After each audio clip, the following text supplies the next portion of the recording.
네, 보여요. 보입니다. 네, 다행입니다. 자, 오늘 제가 할 것은 노잔 운동의 역사와 미래입니다. 그 복음주의 운동을 중심으로 이제 한번 살펴보도록 하겠습니다. 네, 여러분에게 한번 질문 드려볼게요. 스타트가 무슨 뜻일까요? 출발. 예, 어렵죠? 스타터 처음 들어보시는 것 같은데, 그럼 에피타이저는 아시나요? 네, 에피타이즈는 우리가 밥을 먹을 때, 정식을 먹을 때, 그때 그 밥 먹기 전에 이제 우리가 먹는 거를 또 에피타이즈라고 하는데요. 맛배기라는 뜻입니다. 저 스타트를 한번 해보겠습니다. 알면 복습하는 걸로, 그리고 모르면 인지하는 걸로 하고요.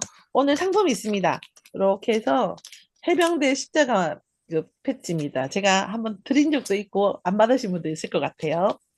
WCC는 무엇입니까? 다 알지 싶지만 대답하기 좀 어렵습니까? 예. WCC 많이 들어보셨죠? 관련된 용어는 아는데 뭔지는 모르는 것 같아요. 그죠?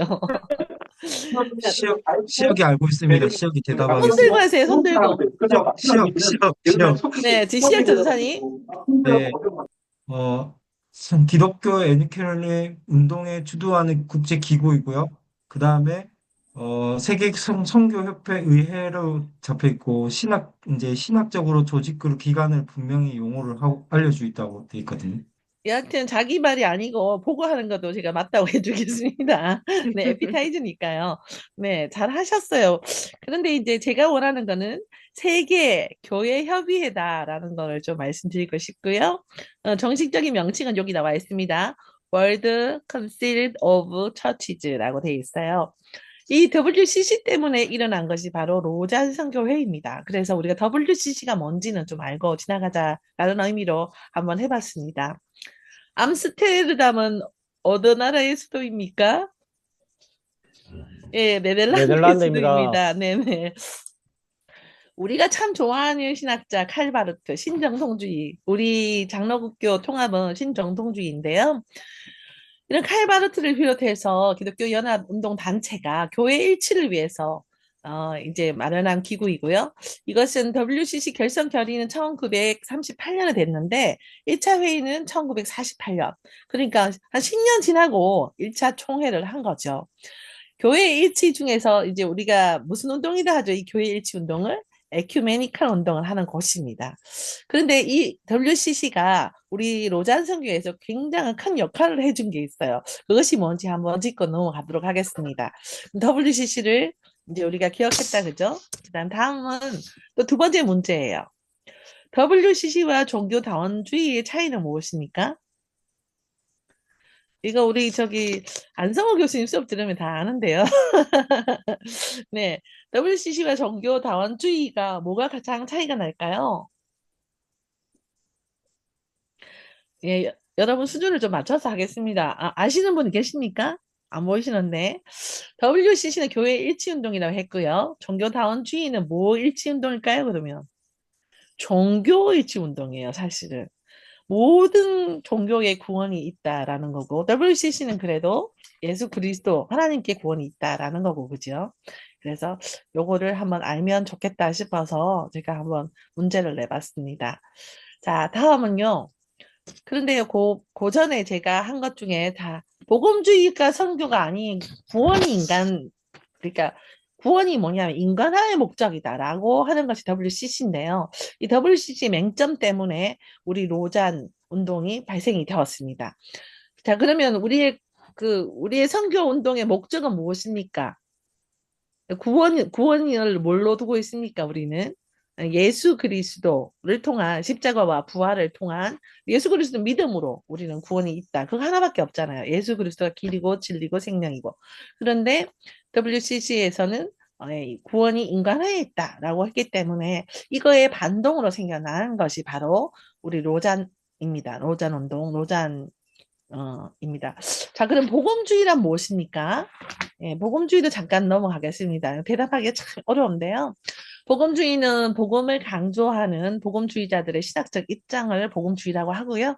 복음주의자들은 뭡니까? 예수를 통해서 계시된 인간 구원을 위해서 예, 하나님의 기쁜 소식인 복음에 헌신하는 사람들, 우리 같은 사람을 말합니다.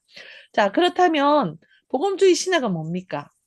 예, 예수님의 삶과 가르침이 계시되 하나님의 초점을 둔 신학을 말하고요. 복음주의의 두 가지 목적이 있습니다. 이 복음주의가 생겨난 목적은 뭐냐면 근본주의자와 자유주의자의 논쟁 후에 또 근본주의자들의 또 타락이 좀 있었던 것 같아요. 그래서 근본주의자들의 신학적 전통을 계승하면서도 이들이 강구하고 있는 사회적 책임을 좀 가지자라는 것이 이 두 가지 목적으로 복음주의가 생겼는데요. 이 복음주의 운동은 어디서부터 출발할까요? 우리는 이 로잔 운동의 유래를 저는 이제 기원으로 거슬러 가야 되는가 싶어서 좀 걱정을 많이 했는데 그래도 한 1400년도 정도가 되더라고요. 우리 종교개혁은 루트가 언제 일으켰습니까? 1517년 종교개혁이 일어났다, 그죠? 그럼 그 루트 이전에 종교개혁자들도 있었어요. 우리가 개혁 신앙을 배우면서 아마 얀누스라고 들어봤을 겁니다. 그리고 경건주의자들, 청교도 이런 분들이 이제 해온 것을 19세기에 미복음주의 사람들이 했고, 그리고 그것이 이제 대사회적 책임을 말하면서 종말론, 다양성의 수용 이런 것 때문에 이제 현대 개신교회에서 대표적인 신앙운동으로 복음주의를 들고 있습니다. 자, 종교개혁 전에 우리가 한번 보면은 1418년에 이분이 누구일까요?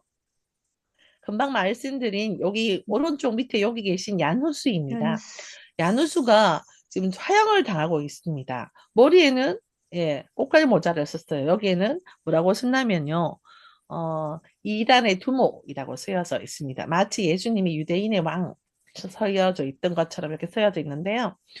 야누스와 루트를 살펴보면요. 야누스는 면죄부를 파는 교황은 가룟 유다 같다라고 얘기를 했어요.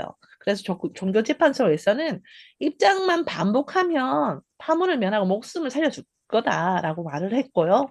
그러나 야누스는요, 내 입장을 번복하면은 신 앞에서 죄가 된다라고 해서 번복을 하지 않았다고 합니다. 그래서 이분에게 동서남북으로 이렇게 삭발을 하고요. 이자가 이단의 두목이다라고 쓰고 화형을 시킵니다. 그랬을 때 야누스의 정말 대사가 있어요. 우리 한번 크게 한번 읽어봅시다. 요겁니다. 시작. 너희는 지금 너희는 거의 한 지금 거의 한 마리를 마리를 불태워 불태워 죽이나 죽이나 100년 후 태울 100년 수도 후에 싸울 수도 없는 태울 백조가 수도 삶을 나타날 수도 것이다. 없는 백조가 나타날 것이다. 백조가 나타나서 확 날아가는 거죠. 1415년 7월에 화형을 당하면서 야누스는 이렇게 했고요. 105년 후에 1520년에 1517년에 종교개혁을 한 루터가 야누스의 저수를 읽게 됩니다. 그래서 이걸 보고 난 뒤에 루터가 한 말은 모르든 알든 우리는 모두 후습하다라고 했습니다. 지금 나는 이제 로잔 동아리에 속해 있기 때문에 우리는 모두 후스파입니다. 종교개혁 전부터 지금까지 무금주의 운동으로 우리가 일관하고 있기 때문입니다. 자, 그러면 로잔 운동에 대해서 들어가 보겠습니다. 로잔 운동은요, 복음주의 선교 운동이고, 복음주의 교회 선교 협력 운동이라고도 합니다.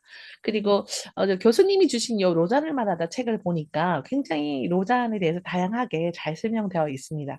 그래서 이 책을 근거로 해서 제가 오늘 강의를 하겠습니다. 기독교 내에 복음주의 시각으로 신학적 균형을 잡고자 한 교회들의 값진 노력의 산물이 바로 복음주의입니다.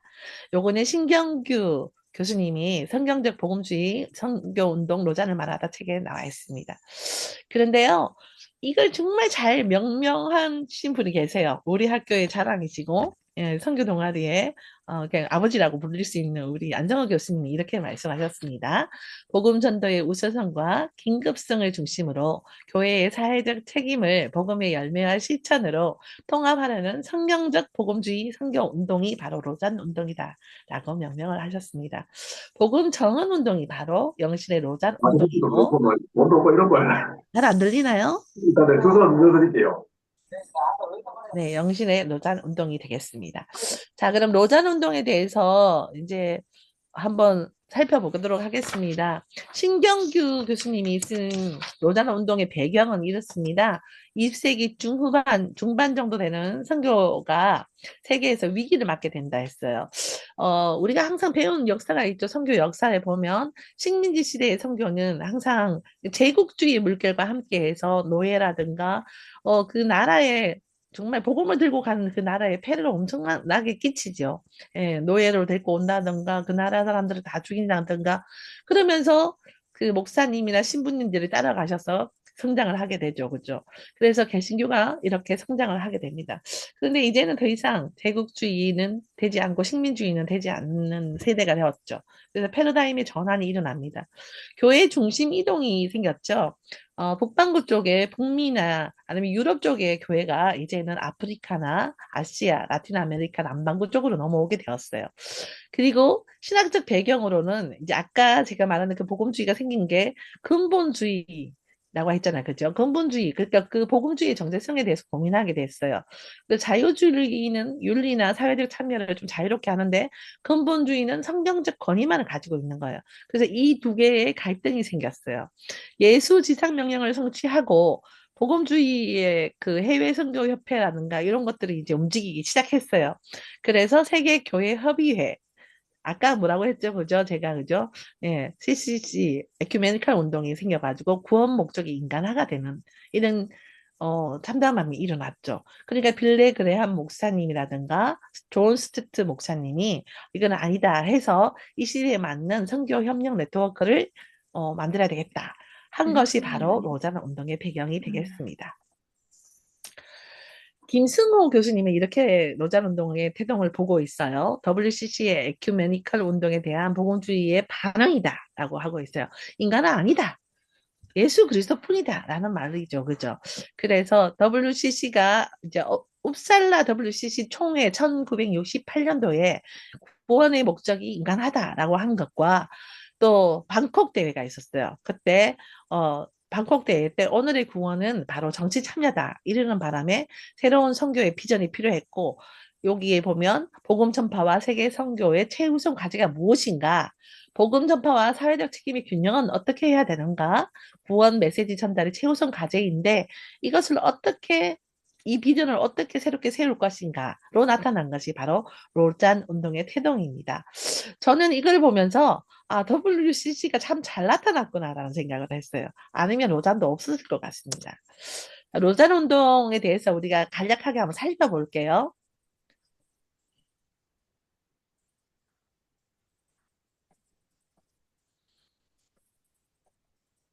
지금 공유가 됩니까? 되고 있는데요. 잠깐만요.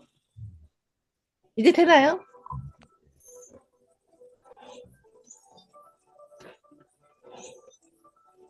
소리가 좀 잘 안 들려요.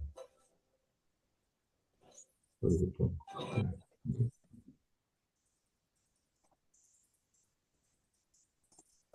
됐어.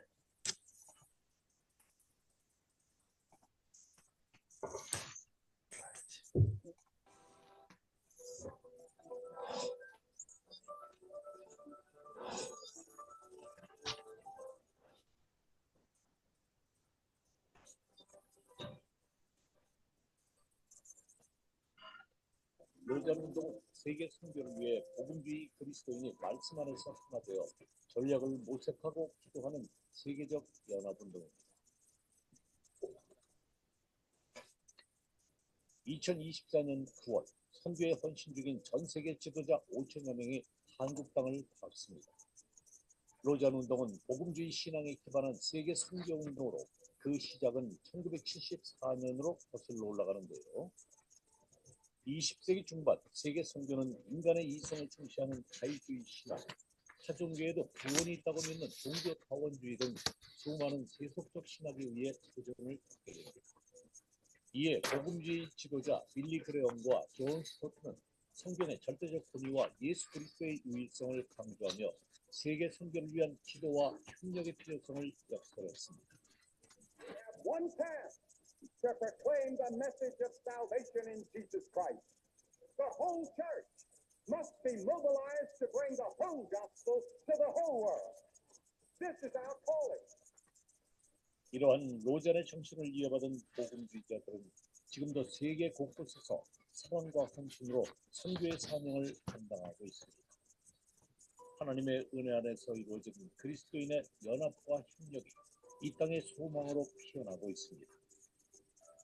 오늘날 전 세계 많은 그리스도인이 각자의 삶의 자리에서 예배자와 전도자 그리고 예수님의 제자로 살아가고 있는데요. 이들이 함께 모여 세계 복음화를 위해 기도하고 선교 전략을 공유하는 것, 온 세계에 복음을 뿌리내리며 하나님 나라의 확장을 위해 애쓰는 만남의 장이 바로 로잔 운동의 시작이었습니다. 로잔 운동을 통해 복음으로 살아가는 이 땅의 그리스도인이 진리와 성령 안에서 연합하기를 소망합니다.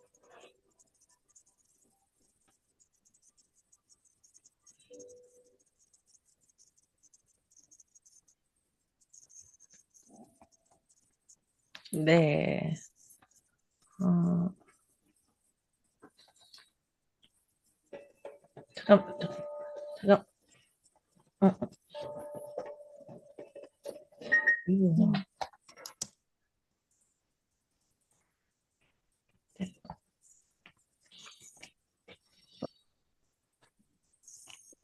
요걸 해주세요.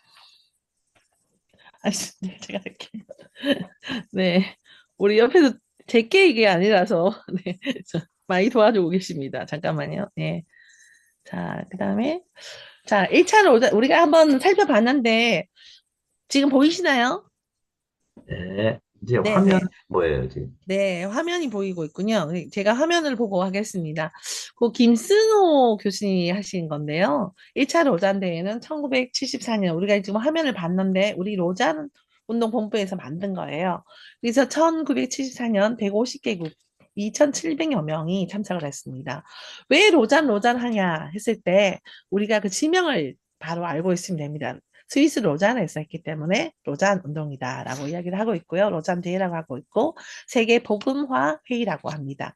아까 우리 빌레 그레암 목사님께서 굉장히 열심히 하시는데, 거기서 이제 많은 분들이 오셨고, 로잔 언약은요, 이러한 하나님 목적, 성경 권위로부터 시작해가지고 그리스도의 재림까지 15개 항으로 만들어졌고요. 개신교 선교의 전환점이 된 거예요. 주제는 온 땅이여 주님 음성을 듣게 하라라는 내용이었습니다. 여기 한번 살펴보면 정말 옛날 같은 모습이고, 우리가 여기 계신 분들 중에 안 태어나신 분도 계신 것 같아요. 저도 아주 어린 시절인 것 같은데요. 그런데 빌리 그레엄 목사님은 어릴 때도 제가 한 4살 때 부흥회를 다녔기 때문에 기억이 나는 것 같아요. 예, 너무 감사하죠. 자, 1차 로잔 대회에서 우리가 이렇게 했을 때 총체적인 선교 개념으로 조금 이제 변동이 되고 있었어요. 그래서 성경의 절대 권위와 능력, 목표는 세계 복음화를 두고 했고, 예수 그리스도의 유일성, 미전도 종족 복음 전도가 최우선이었고, 그리스도인의 사회적 책임을 굉장히 강조를 했습니다. 김성호 교수님이 말씀하신 그 의의는 식민지 선교 체제가 붕괴되고 세계 기독교 지형이 변화되면서 종교 다원화도 일어나고 혼합주의가 들어오고 세속주의가 오니까 이제는 전도와 사회적 책임의 통합의 성경적인 선교 회복을 위해서 국제복음주의 선교 운동이 탄생하였다 이렇게 말씀을 하고 계시거든요. 그래서 이 1차 로잔에 굉장히 큰 그 기여도가 있습니다. 이게 무엇이냐면 성경에 근거해서 세계 선교 방향을 제시한 로드맵이고요. 현대 사회의 복음 역할과 선교 방향을 재정립시켰습니다. 그래서 선교의 열정도 다시 불타오르고 사명의 재도약도 되는 기계가 되었습니다. 그리고 복음 전도의 긴박성, 또 세계 복음화에 대한 이런 교회나 기관이나 선교단체의 동력이 필요하다라는 것을도 주장할 수 있었고, 복음주의 운동의 약진의 결정적인 계기가 되어서 개신교 선교 역사의 전환점이다라고 할 수 있는 것이 바로 1차 로잔 운동의 의의입니다. 우리 2차 대회 배경은요, 우리 안성호 교수님이 네. 하셨는데, 인간이, 태국 파타야, 네. 지금 3분 지났으니까 한 2, 3분 내로 마무리를 해주셔야 됩니다. 그래야 또 시간이 안 되세요. 지금 잘 안 들리는데 뭐라고 하셨습니까? 지금 시간이 네. 전사님 할 시간이 지났어요. 그러니까 자꾸 한 벌써요? 레이저인 것 같아요. 네. 3분 내로 네네. 마무리를. 네, 알겠습니다. 네. 2차는 이렇게 이제 아까 우리 마니라 대회를 봤고요. 그 마니라 대회에서 마니라 선언은 또 이제 복음 선포를 강조를 했습니다. 그리고 마닐라대의 평가는 세계복음화의 실제 전략을 제시했고 청년 사역을 강조했고 그리고 복음 전도의 긴급 우선성, 사회적 책임을 강조했고 이것이 이제 균형 있고 포용이 있는 그런 것으로 이제 되었어요. 그래서 온전한 복음이라는 말을 했는데 안성호 교수님은 이 온전한 복음에 대해서 한 말씀을 하셨습니다. 복음은 예수 그리스도의 복음인데 온전하지 않냐. 그 자체가 온전하기 때문에 이러한 수식으로 복음의 본질을 흐를 위험성이 있다라고 말씀을 하셨고요. 3차 대회 배경은 이제 김원수 교수님 말씀하셨는데 우리 아프리카의 에든버러 선교대가 있었습니다. 그래서 100주년 기념으로 이제 선교 에든버러가 이제 1910년이었으니까 3차 대회가 2010년이었거든요. 그래서 3차 대회가 실시되었습니다. 온 교회가 온전한 복음을 온 세상에 전하자라는 거였고요. 케이프타운에서 했기 때문에 케이프타운 대회라고도 합니다. 교회의 선교가 하나님의 선교를 섬긴다라는 선교 신학을 정립했고요. 선교적 교육으로 이해하는 폭넓은 하나님의 선교를 지향해서 교회 일치에 기여하는 신학적 기반을 마련했어요. 케이프타운 대회에 대해서 이제 아까 말씀드렸는데 선교 개념에 대한 고민과 수정이 필요한 건데 온전한, 통전적 이런 말씀입니다. 우리가 통전적이나 총체적으로 될 때 어떻게 보면 복음화가 더 중요하다라는 말이 없다는 거죠. 그래서 대체될 어떤 말을 찾거나 대안이 필요하다라는 것이 교수님 의견이었습니다. 그리고 총체성은 선교를 넓히지만 우선성은 선교를 올바로 세운다라고 말씀을 하셨고요. 한국 개체의 의의는 최형근 교수님께서 말씀하셨는데요. 한국은 이제 우리가 이제 보면 4차 서울 인천 로잔대라고 합니다. 그래서 송도에서 실시되었고요. 비전과 주제 글로벌 공청회 대임 위원 했는데 서울 선언은 뭐냐 하면 사도성을 좀 강조했어요. 그래서 복음 전도나 목회 가업이나 온전한 복음이나 온 교회, 온 세상에 이제 사도성을 가지고 하라라는 거였고, 저는 여기 4차 선언할 때 가장 주의 깊게 본 것이 동성애를 이제 통탄하더라고요. 그래서 너무 좋았습니다. 동성 결혼도 안 된다라고, 그것도 죄악이다라고 해줘서 너무나 감사했고요. 그리고 협법 행동팀 헌신서약을 또 했습니다. 서울대의 모습이고요. 그리고 교회와 함께 그리스도를 선포하고 나타내자라는 말씀입니다. 서울대 평가는 전석재 님이 하셨는데요. 어, 서울선언을 통해서 로잔 정신과 신학을 다시 한번 천명하게 되었고, 또 여성, 청년, 비서국군 리더들의 리더십을 좀 어필하는 계기가 되었습니다. 여전히 미전도 종족 전도의 매진을 다짐을 했고요. 그리고 글로벌 세대의 그 디지털 선교시 그때가 개막되게 되었습니다. 서울시대 장단점이 있는데요. 장단점에 대해서는 이제 그냥 한번 위험만 향후 선교 과제만 좀 찾아보도록 하겠습니다. 서울교회 그 대회의 위협은 뭐냐면은 신학이나 문학적 갈등이나 기술의 과도한 의존, 그 다음에 정치적 민감성, 협력 유지에 위한 과제, 세속화와 박해, 자금과 자원 배분, 메시지의 희석, 내부 분열, 세계적 불안정, 이게 이제 미래에 대한 위협이거든요. 그래서 앞으로 우리는 이 로잔대 운동을 어떻게 미래에 또 펼쳐갈 것인가. 서울대에서는 2050년까지 계획을 세우고 목표를 다짐했습니다. 그렇지만 앞으로 어떻게 해야 될 것인가가 과제다라는 거고요. 그리고 제가 한번 과제를 뽑아봤을 때는 대형교회가 대형 슈퍼화 돼가지고 중소규모의 교회들은 대형교회에 밀려서 좀 사라지는 추세에 있는 것 같습니다. 그래서 대형교회 목사님은 거저 우리 교회 오지 마라 한다. 그래도 온다라고 자랑스럽게 얘기하지만 선교도 이렇게 하고 있는가에 대한 좀 비판을 좀 하면서 우리가 좀 앞으로 앞날을 봐야 되지 않을까 이런 생각을 했고요. 작은 개척교회 목사가 되기 위해서 이제 전임자금리가 없다 보니까 이제는 전임한 것처럼 하고 작은 교회 가서 무료로 하루만 봉사하고 오는 것 이런 문제가 또 있고 문 닫는 시골 교회 다음 세대는 그냥 노령인구 전도 방법도 지금 잘 세워지지 않는 상태이고 앞으로의 선교가 작은 교회에서 뭐 휴지 줍는 할머니가 보내주신 그 헌금으로 이제 막 이렇게 우리가 선교를 했잖아요. 그래서 앞으로의 한국교회 실상은 또 어떻게 될 것인가 이런 것들이 좀 문제가 되는 것 같습니다. 그리고 선교사 파송 후의 철회에 대한 문제도 우리가 생각을 해봐야 될 것 같고 로다니님답게 나는 살고 있는가 뭐 이건 제 얘기기도 한데 만학도 선교를 위한 모색이 조금 또 우리 가운데 좀 의견이 있으면 좋겠고, 선교길보다 교회 지키는 것도 힘든 미래에서 우리가 다음 세대, 선교 세대를 어떻게 양육하나라는 문제를 생각해 보게 되었습니다. 그래서 로잔의 과제와 미래는 앞으로는 또 좀 더 어려울 것 같고요. 그 다음에 또 우리가 경계선상에 있다라고 이제 4차 로잔 때 이야기했는데 그 경계가 예수 그리스도인데 예수 그리스도 앞에서 우리가 그 안에서 경계에 있어야 되는데도 불구하고 동전적으로 가거나 아니면은 용어의 그런 작은 것으로 해서 휘말릴 가능성도 우리가 늘 가지고 있는 게 로잔 운동인 것 같아요. WCC만 그런 게 아니라 우리 역시도 좀 문제가 있다.